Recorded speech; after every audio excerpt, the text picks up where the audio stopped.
আসসালামু আলাইকুম দর্শক। 1971 সালের পর থেকে মানে বাংলাদেশ স্বাধীন হওয়ার পর থেকে এবং বাংলাদেশ ভারতের নাগরিকরা মিলেমিশে, আমি সামরিক বাহিনীর রাজনীতি বলবো না, মিশে বাংলাদেশটা স্বাধীন করার পরেই বাংলাদেশ এবং ভারতের সম্পর্কে চির ধরানোর সবচেয়ে বড় সুযোগটা গত 18 মাস ইউটিলাইজ করে গেছে নোবেল জয়ী নামে সেই লোকটি, সেই বৃদ্ধ, যাকে তার লোকজনই মাহফুজ আলমরা তাকে একরকম বুড়ো ভাম বলছে। সেই বুড়ো ভামরা শেষ করে দিয়ে যাওয়ার চেষ্টা করেছে ভারত বাংলাদেশের সম্পর্ক। সেই সম্পর্ক তারেক রহমান, বিএনপি চেয়ারপারসন তারেক রহমান, বিএনপি প্রতিষ্ঠাতা, বাংলাদেশ স্বাধীনতার ঘোষক এবং বিএনপির প্রতিষ্ঠাতা সে সময়কার মেজর প্রয়াত রাষ্ট্রপতি জিয়াউর রহমানের দলের তার ছেলে, সেই স্বাধীনতা যুদ্ধের সময়ের সেই সম্পর্ক যেটা চির ধরানোর চেষ্টা করা হয়েছে, সেটিতে আবার নতুন বাতাস বইতে শুরু করেছে। আপনারা জানেন যে বাংলাদেশের মানুষের কারণে, বাংলাদেশের মানুষ ভারতে না যেতে পারার কারণে, বাংলাদেশের মানুষের আক্ষেপ আছে যারা ট্যুরিজম ফেভারিট, যারা ঘুরতে পছন্দ করেন, তারা ঘুরতে যেতে পারেনি, চিকিৎসা বঞ্চিত হয়েছেন একটা বড় অংশ।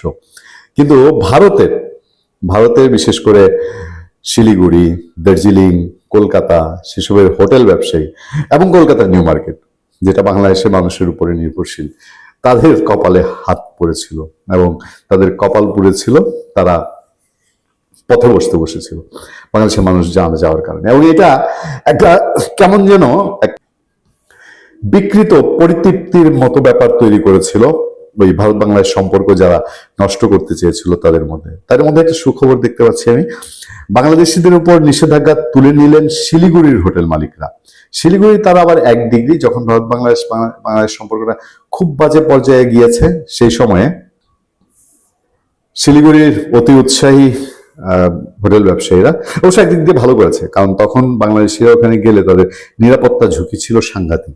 তারা তাদের হোটেলে বাংলাদেশিদের অবস্থান বন্ধ করে দিয়েছিল, নিষেধাজ্ঞা জারি করেছিল। এবার খবর, ভারতের পশ্চিমবঙ্গের শিলিগুড়িতে হোটেলে অবস্থানে বাংলাদেশি নাগরিকদের উপর যে নিষেধাজ্ঞা আরোপ করা হয়েছিল তা প্রত্যাহার করা হয়েছে। সোমবার গ্রেটার শিলিগুড়ি হোটেলিয়ার্স ওয়েলফেয়ার অ্যাসোসিয়েশনের এক বিজ্ঞপ্তিতে এই নিষেধাজ্ঞা প্রত্যাহারের ঘোষণা দেওয়া হয়। নিশ্চয়ই এটা তারেক রহমানের অবদান।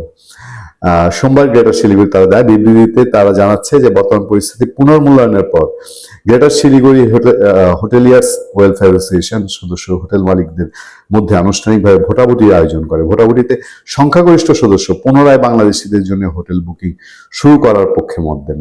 সংখ্যাগরিষ্ঠরা হোটেল বুকিং শুরু করার পক্ষে মত দেন। হ্যাঁ, বিবৃতিতে তারা জানাচ্ছে যে পশ্চিমবঙ্গের শিলিগুড়ি জুড়ে সদস্যভুক্ত হোটেলগুলোতে বাংলাদেশি নাগরিকদের অবস্থান করা সংক্রান্ত সব ধরনের নিষেধাজ্ঞা ও বিধিনিষেধ তাৎক্ষণিকভাবে তুলে নেওয়া হয়েছে। এর আগে 2024 সালের 9 ডিসেম্বর শিলিগুড়ির হোটেল মালিকরা বাংলাদেশি পর্যটকদের উপরে নিষেধাজ্ঞা আরোপ করেছিলেন। পরে ভিসা কেন্দ্র বন্ধ হয়ে যাওয়ার পর 2025 সালের ডিসেম্বর মাসে তা পূর্ণাঙ্গ নিষেধাজ্ঞার রূপ নেয়। আজ থেকে নিষেধাজ্ঞা প্রত্যাহার হয়। শিলিগুড়ির হোটেলগুলোতে বাংলাদেশি পর্যটক ও দর্শনার্থীরা এখন কক্ষ বুকিং করতে পারবেন।